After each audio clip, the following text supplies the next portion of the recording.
Մի քիչ դժվար է խոսել ինքնակենսագրական, բայց փորձեմ հնարավորինս հակիրճ ներկայացնել այն ճանապարհը, որ անցել եմ։ Բարև ձեզ հարգելի հեռուստադիտողներ, էտերում է մեկ օր ճանաչված մարդկանց հետ հաղորդաշարը եւ այսօրվա մեր հյուրը կլինի հայ ռեժիսոր, պրոդյուսեր, տեղական եւ միջազգային մրցանակների դափնեկիր, Հայաստանի Հանրապետության մշակույթի վաստակավոր գործիչ Հրաչ Քեշյանը։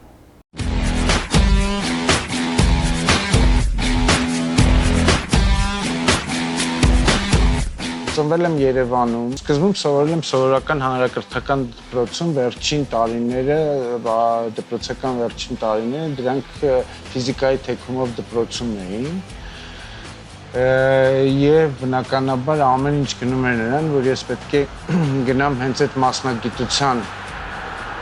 ուղղությամբ, թեև իմ գրականության ուսուցիչը անընդհատ վերջին տարիներին ասում էր, չէ, դու գնա, ամեն դեպքում դու փորձի գնաս բանասիրական եւ ոչ թե բան, ֆիզիկայի ֆակուլտետ։ Մենք ունեինք շատ ուժեղ դասարան, որտեղ բոլորը շատ խելացի էին ու բոլորը շատ նպատակասլաց։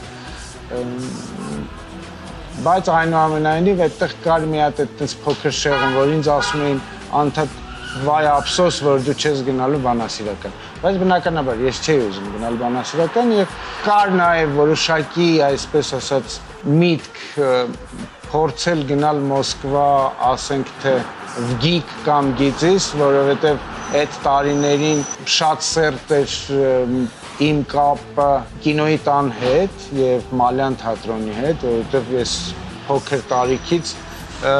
Մալյան թատրոնը իմ համար եղել է արվեստային միջավայր, ես գնում էի, նստում էի դահլիճում, տենց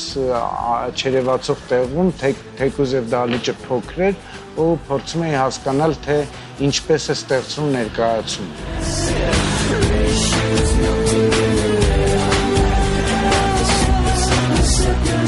Հրաչ Քեշյանը ծնվել է 1970 թվականին Երևանում։ Հեռուստառադիոպետկոմում աշխատել է որպես ռեժիսոր։ Եղել է Հայաստանի Հանրապետության Պաշտպանության նախարարության լրատվության եւ քարոզչության վարչության հեռուստահաղորդումների բաժնի պետ, ինչպես նաեւ Արտ 13 հեռուստաընկերության գլխավոր պրոդյուսերը, իսկ 2000-ից 2010 թվականներին Հայաստանի Հանրային հեռուստաընկերության գլխավոր պրոդյուսերը։ Եղել է Հայաստանի Հանրային հեռուստաընկերության բազմաթիվ հաղորդումների եւ շոու ծրագրերի ռեժիսորը։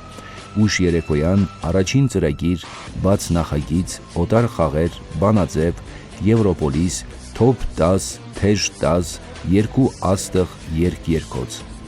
2003-ից 2009 թվականներին եղել է Հայաստանի ազգային երաժշտական մրցանակաբաշխության, իսկ 2006-ից 2008 թվականներին Եվրատեսիլ միջազգային երաժշտական մրցույթի հայաստանյան մասի պրոդյուսերը։ 2010 թվականին եղել է Հայաստանի Հանրային հեռուստառադիոխորհրդի նախագահի գլխավոր խորհրդականը։ 2011 թվականին ղեկավարել է ATV հեռուստաընկերությունը, իսկ 2012 թվականին եղել է Արմենիա հեռուստաընկերության գլխավոր պրոդյուսերը եւ տնօրենը։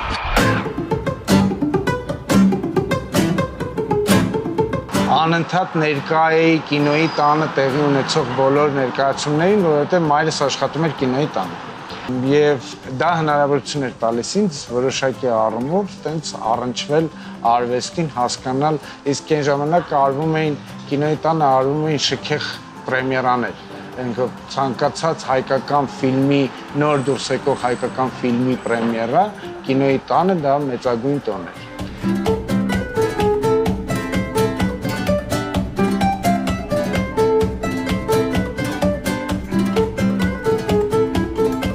Ցավոք սրտի խորհրդային միությունը փլուզվեց 92 թվականին կամ բարեբախտաբար խորհրդային միությունը փլուզվեց, այդ շատ տարբեր ռակուրսներ են, ինչի համար, որովհետև մենք ինչ-որ պահի մեր սերունդը կանգնեց շատ բարդ ընտրության առաջ, ինչ անել, ու բնականաբար պատերազմ էր, ես զորակոչվեցի բանակ և հետո դրանից հետո մնացի բանակում 5 տարի տեսա եւ պատերազմի արհավիրքը, տեսա եւ այն ոգեշնչող ուժը, որը մեզ բերեց հաղթանակների եւ դա կյանքի մեծագույն դպրոց էր եւ կարծում եմ ցանկացած ստեղծագործող մարդու համար եւ ցանկացած ռեժիսորի համար դա հիանալի մի ընթացք է, որտեղ դու հասկանում ես ինչպես եւ ինչից է սկսվում ընդհանրապես հայրենիքը։ Այնուհետև արդեն սկսվեց իմ ստեղծագործական գործունեությունը ավելի ժամանակի հետ համահունչ։ Տեսահոլովակներ, ինչի հետ կապվում է իմ անունը որպես նորարարի կամ մարդու, ով սկիզբ է դրել այդ մշակույթին, բնականաբար է տեսահոլովակների արտադրությունը իմ կյանքում սկսվել է դեռևս 92 թվականից, երբ մենք առաջին փորձերն էինք անում դեռևս անհայտ երգիչների եւ անհայտ կատարողների հետ, ու հետո ավելի փորձեցինք մեր թիմով, իմ գործընկերների, իմ շատ սիրելի մարդկանց, օպերատորների, պրոդյուսերների հետ կարողացանք ստեղծել մի այնպիսի ժամանակաշրջան, որտեղ այդ տեսահոլովակը կարող էր համարվել որոշակի փոքր պատմություն, փոքր ֆիլմ, եւ քանի որ մենք բնականաբար այդ տարիներին հնարավոր չէր մեծ կտավի գործեր անել կամ գեղարվեստական ֆիլմեր նկարել, ապա տեսահոլովակները իսկապես դարձան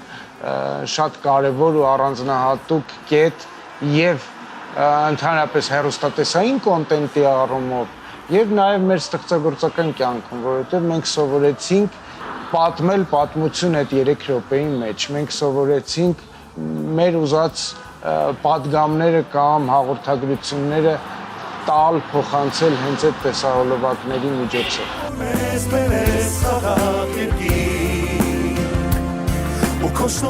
Մեր ժամանակաշրջանը փորձեց նաև որոշակի հեռուստատեսային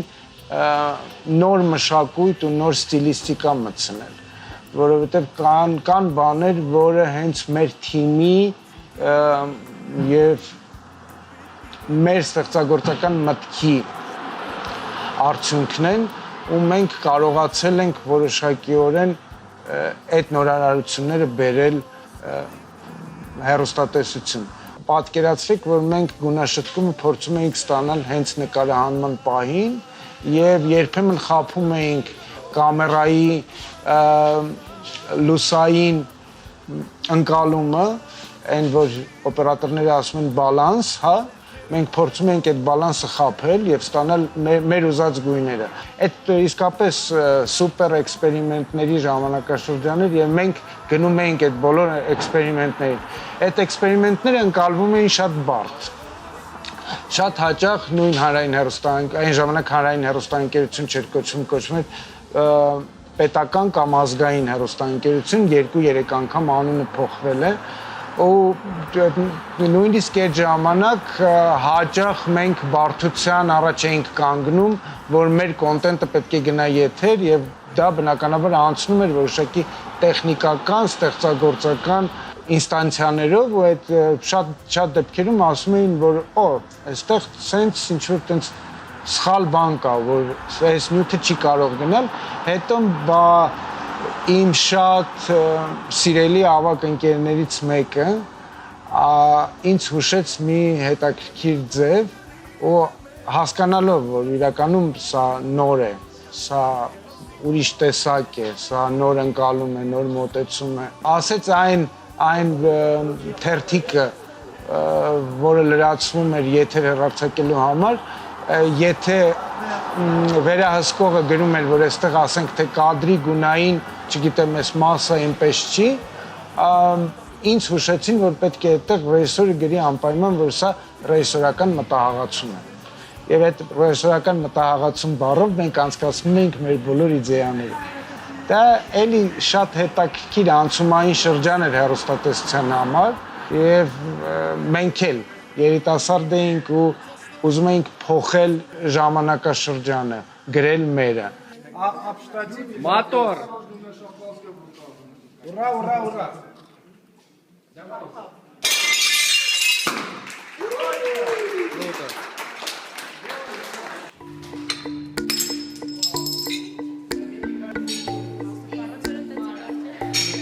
Հեռուստատեսային կոնտենտի ստեղծումը իմ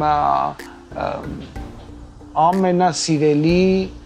զբաղմունքներից մեկն է։ Պետք է հաշվի առնել այն փաստը, որ յուրաքանչյուր հեռուստատեսային արտադրանք, յուրաքանչյուր վիդեո արտադրանք, յուրաքանչյուր կոնտենտ դա մնայուն է, որովհետև տարիներ հետո ի վերջո մեր ժամանակաշրջանի մասին պատկերացումները մարդիկ կազմելու են մեր արած գործով։ Ու ինչքան հետաքրքիր լինի այսօրվա մեր ստեղծած կոնտենտը, այնքան մենք շատ բան ունենք պատմելու ապագա սերունդներին։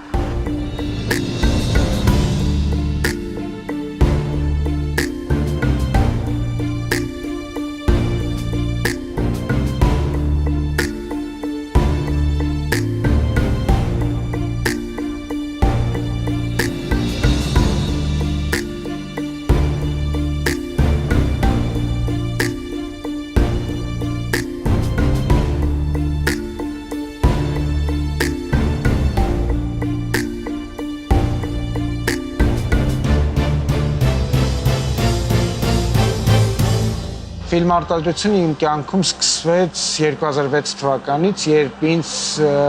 բախտ վիճակվեց աշխատել մի վախեցիկ ֆիլմի վրա որպես պրոդյուսեր։ Ֆիլմի ռեժիսորը Արամ Շահբազյանն է, եւ մենք շատ մեծ համարձակությամբ, բայց նաեւ դրան զուգահեռվող շատ մեծ վախով սկսեցինք այդ ֆիլմի նկարահանումները։ Ու չսխալվեցինք, որովհետև ֆիլմը դարձավ շրջադարձային հայկական հեռուստատեսության համար, հայկական կինոարտադրության համար եւ մենք կարողացանք ցույց տալ, որ անհնար չէ նույնիսկ մեր պայմաններում ստեղծել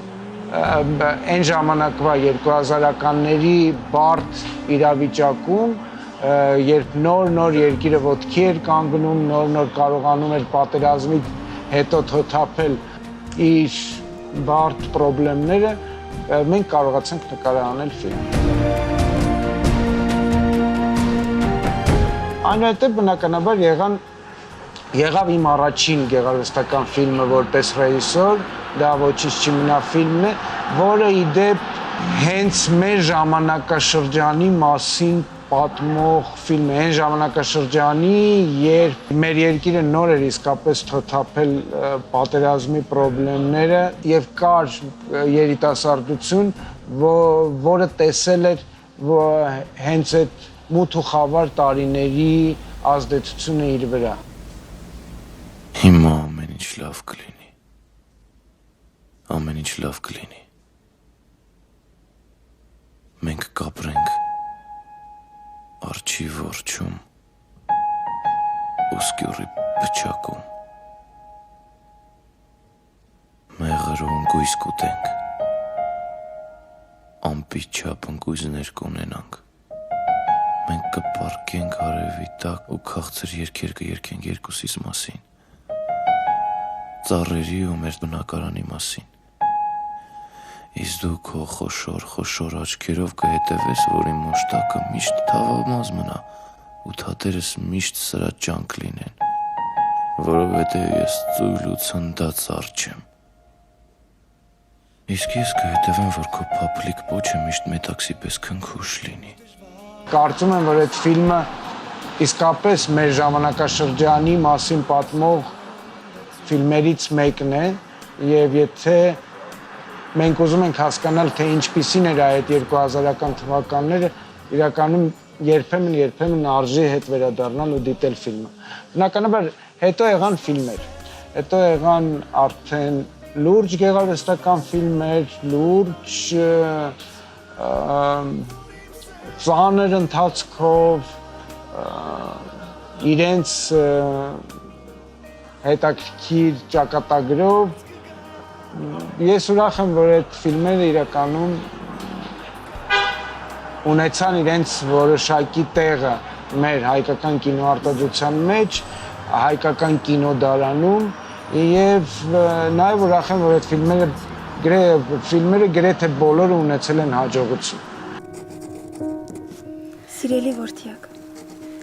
եթե դու կարդում ես այս նամակը, նշանակում է ես այլևս ողջ չեմ։ Այս պատմությունը սկսվել է իր հերոսների լույս աշխարհ գալուց շատ առաջ, բայց սկսվելուն պես թաքնվել է ինչպես հրաբուխը կամ հրդեհը ճահճում, որ նորից հայտնվի 100 տարի անց, կարծես նախազգուշացնելով, որ ոչինչ անհետ չի անցնում եւ ոչինչ չի մոռացվում։ Բնականաբար իմ կարիերայում շատ կարևոր նշանակություն ունեն նաեւ իմ համագործակցությունները դրսի արևմուտքի հետ կամ ռուսական շուկայում, որովհետեւ ես բախտ եմ ունեցել նաեւ համագործակցել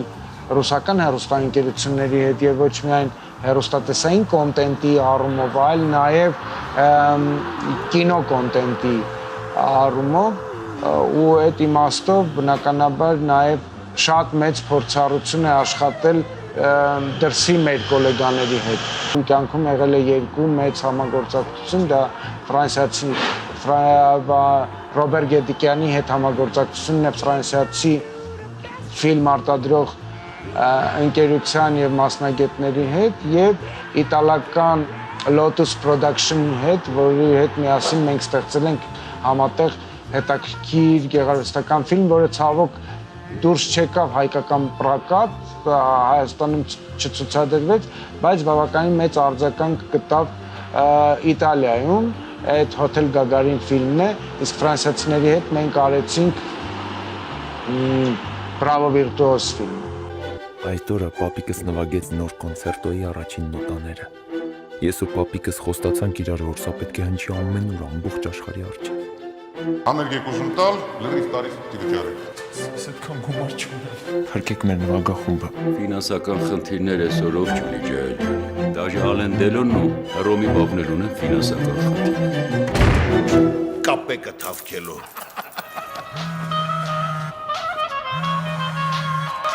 Բարև Վիրտուոզ, լսեք եւ կատարեք։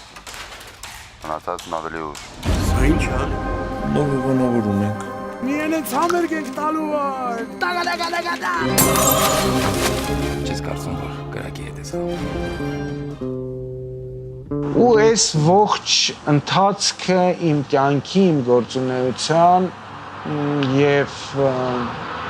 իմ ստեղծագործության բնականաբար ուղեկցում է մարդկանցով։ Եվ եթե իմ կյանքում չլինեն այն մարդիկ, ովքեր կան, ովքեր եղել են, ապա չէր ստացվի իմ ստեղծագործությունը, որովհետև հեռուստատեսությունը, կինոն, դրանք միայնակ արվեստի ճյուղեր չեն, այսինքն այստեղ խմբի եւ թիմի աշխատանք է, եւ ինչքան թիմը ու խումբը սկսում է խոսել նույն լեզվով ու նույն ձևով, ապա ստացվում է, այնքան լավ է ստացվում բնականաբար արտադրանքը։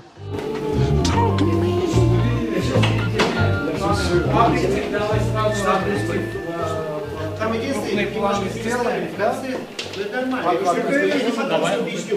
Здесь месяцев маленький, представьте. Натурально было. Чуть больше. Натурально было. Нет.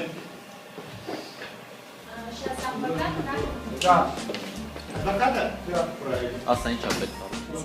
Այսօրվա համար այսքան է։ Ես հրաժեշտ եմ տալիս ձեզ, մինչ նոր հանդիպում։ Հաջողություն։ Ես շատ եմ սիրում կրկնել ու ասել, որ հիմա տենց բանը մոդայիկ նաև բանով #իմ մարդիկ կամ #mypeople այդ կարևոր բան է, այսինքն ապրել քո մարդկանց հետ։ Ու այս պարագայում բնականաբար ամեն ինչ հնարավոր է։